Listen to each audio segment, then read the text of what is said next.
napakagandang halimbawa ang isang kabataan na gaya ni Kylene sa kabila ng mga pagsubok na dinanas niya sa kanilang pamilya.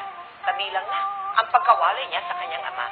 At sunod-sunod na kung tawagin ay rejection sa kanyang buhay. Sa halip na sumpo, lalo siyang nagpursige, nagsipag, at hinubog pa ang kanyang talento para ito'y kanyang maging puhunan para sa pinakaaasam na tagumpay.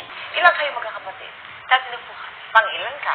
Bunso po ako. And only girl. Only girl. Ako din. You're the love of your dad, I'm sure. Yes po. Kasi only girl ka, hindi ba?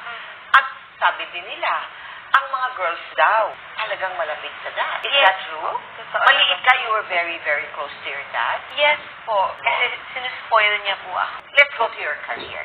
Totoo ba yun na bata ka pa, talagang mahilig ka na? Magkumase, kumanta, mahilig ka na talaga? To be honest po, akala po ng parents ko sa akin, baliw ako.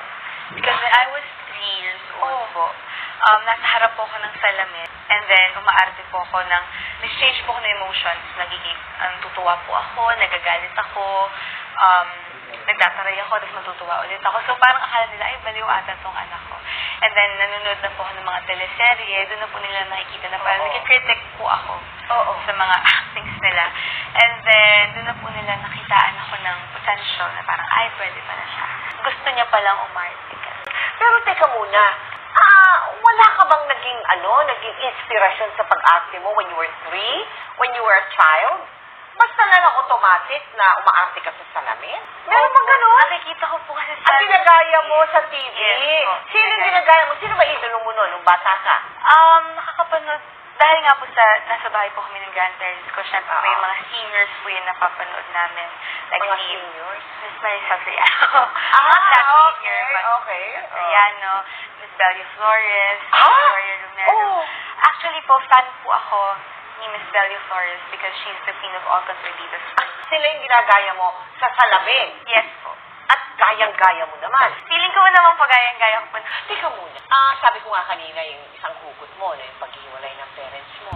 How old were you nung sila ay nagkahiwalay? I was 4 years old. Hindi po sa akin pinaalam ni Mama agad na nagkahiwalay na nga po sila ni Papa. And pinaalam niya lang po sa akin nung mga 6 na po ata ako or 5 na ako. Nasaktan ka pa ba? Of course po. Kilala mo po ba ang dad mo? Lagi ko po siya hinahanap. Okay. At anong sinasabi sa'yo ng mami mo? Pagka hinahanap mo siya? Nasa work po, ayaw niya po talagang paalam sa akin ng mga times na yun na may iba na nga pong kasama si Papa. And sabi niya, nasa work lang. May iba na. May iba ng family. May ibang girl po. Pero Walang anak. At sa mami mo, ikaw lumaki. Yes. You were with your mom. Ano ba yung mga sinalihan mong mga contest noon? Nag-contest ka rin ba? Yes. Sumali ka rin? Yes. Oo. Madami-dami din po. Nung mga 7 po ako, nagtatalent po ako. Nung 8 po ako, sumali po ako ng isang reality show po. Sa TV? Sa TV po. And then, po nag-start yung acting. Nung bang ikaw ay nagko-contest, nakaranas ka ba na nare-reject ka?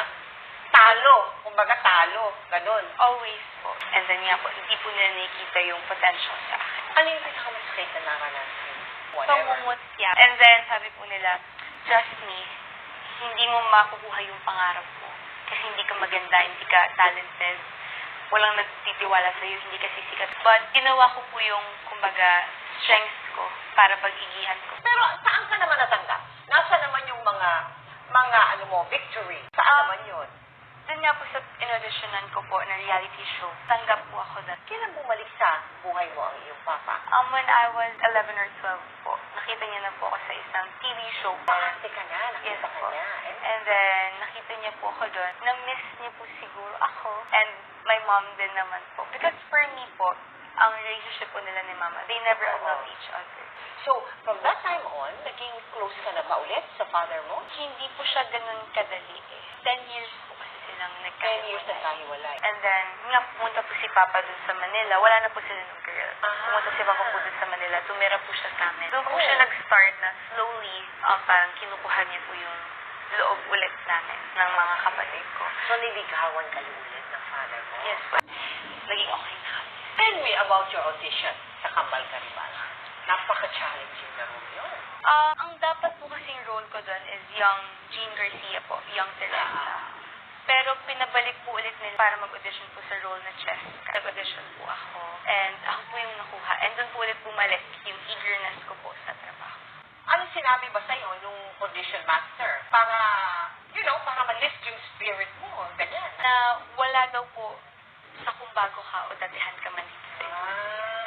Yun po yung sinabi niya sa akin. So, syempre, ngayon, doble ang kaligayahan mo. Hindi lang in your career. Tell us. Naging buo na po ulit yung family namin. Naging masaya na po kami bilang isang pamilya.